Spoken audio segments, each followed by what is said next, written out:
to convention or seduction by the logic of the system, as Freda alluded to earlier, makes us accept that some people can be born in poverty and suffering, live in poverty and suffering, and die with poverty and suffering, without the possibility of constructing an alternative narrative. I have always refused to surrender to this convention because it dehumanizes me. I set up Global Hands 4 years ago with 4 ex-students of Montfort University to contribute our little quota to building a better world.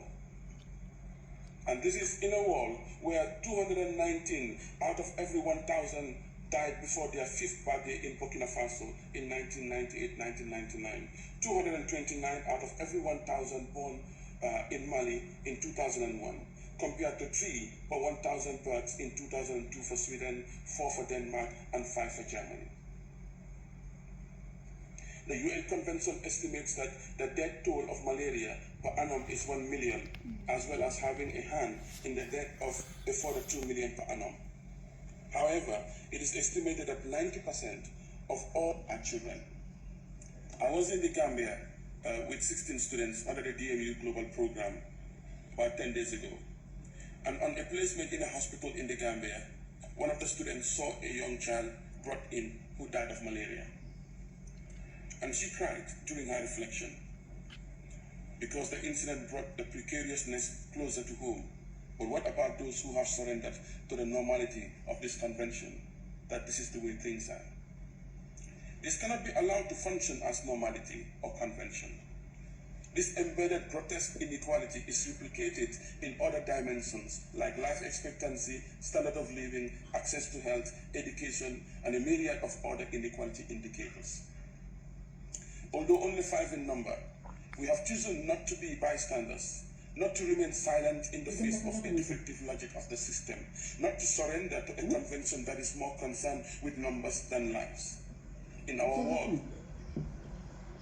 with Global Hands, we started without a penny and continue to fundraise for 95% of our budget. In our efforts to teach people the world over how to fish instead of giving them fish. We have now established a publishing house, Global Hands Publishing, to promote counter-orthodoxy perspectives, engage in education and public engagement in order to provoke critical consciousness and support people to take action.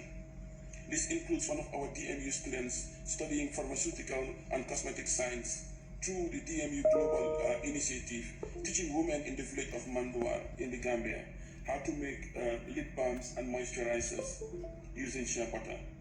Additionally, working with 15 disadvantaged young people in one of the most deprived wards in Leicester to get them to deconstruct and reconstruct their understanding of the world, where they have surrendered to convention and could only see themselves through the eyes of others, to begin to interact with the world in a different way.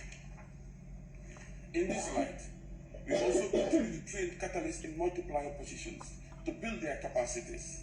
For example, we brought together 30 youth workers from 11 European countries over 8 days last July to develop skills, values, and attitudes in order to increase their capabilities to work with young people from different cultures and disadvantaged neighborhoods.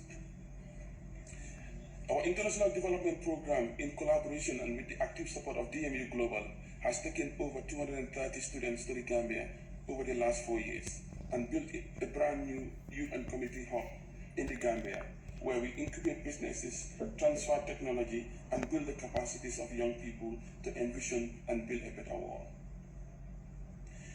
Our work in Global Hands has centered on stretching the boundaries of convention and developing pedagogies of resistance. Resistance to surrendering to a defective convention and developing pedagogies of hope. The ability to dream of building a better world where all can engage in the pursuit of happiness with adequate food, clothing, and shelter, underpinned by the principles of social justice. To the students who are leaving us today, I can say to you that the greatest lesson I left DMU with is the critical literacy I gained in addition to the specialist expertise I have developed in my field. A key to challenging convention and developing pedagogies of resistance. To surrender to convention without critical interrogation is to be a living corpse.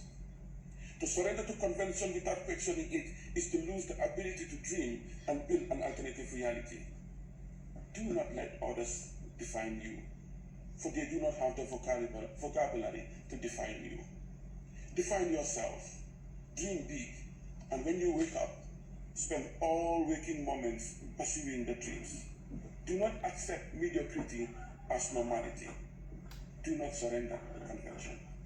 Thank you.